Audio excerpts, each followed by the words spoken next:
சொல்லு சாரா. அது வருண், சொல்லு. அதை எப்படி உன்கிட்ட சொல்றதுன்னு தெரியல. எதுவா இருந்தாலும் தயங்காம சொல்லு. அது அது வெளிய போய் யோசிச்சு பார்த்தேன். ஏன் புருஷனை இன்னொரு பொண்ணு கூட தனியா விட எனக்கு இஷ்டமே இல்ல. 3 நாள் தானே, அது வரைக்கும் நீங்க தனியா பேசாமலே இருங்க. என்னடி ரொம்ப பண்ணிக்கிட்டு இருக்க? நீ இங்கே இரு, உன் முன்னாடியே நாங்க என்ன பண்ணணுமோ அதை பண்றேன்.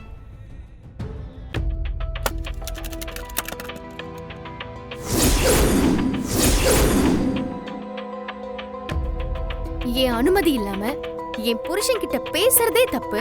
இதுல நீ அவரை டச் பண்ணிடுவியாடி? சாரா, இதெல்லாம் வேண்டாம். எதுக்கு இவ கூட போராடிக்கிட்டு? நீ பேசாம போய் தூங்கு, காலையில பேசிக்கலாம். என்ன வருண்? அதான் சொல்றேன்ல, போ சாரா.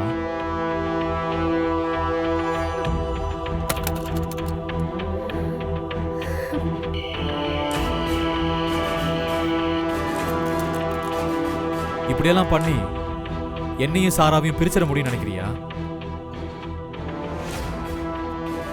அதுக்காக ஏன் முன்னாடியே உங்களை கட்டுப்பிடிக்க வருவா? நான் பார்த்துட்டு சும்மா இருக்க முடியுமா? நான் அந்த அளவுக்கு தியாகி இல்ல.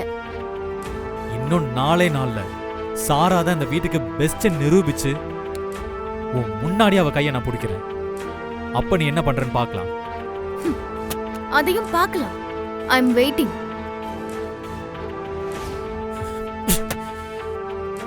என்ன சவாலா? இது நடக்கும். அப்படி நடக்கல, நான் வருண் இல்லடி.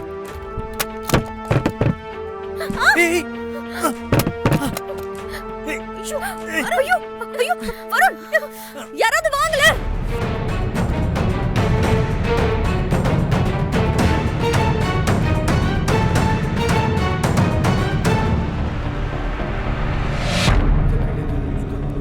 வாங்கல. யாராவது வாங்க. என்னாச்சு? பாருங்க. ஐயோ, மச்சான், மச்சான். என்ன பண்ணுங்க? ஹெல்ப் பண்ணுங்க. போங்க.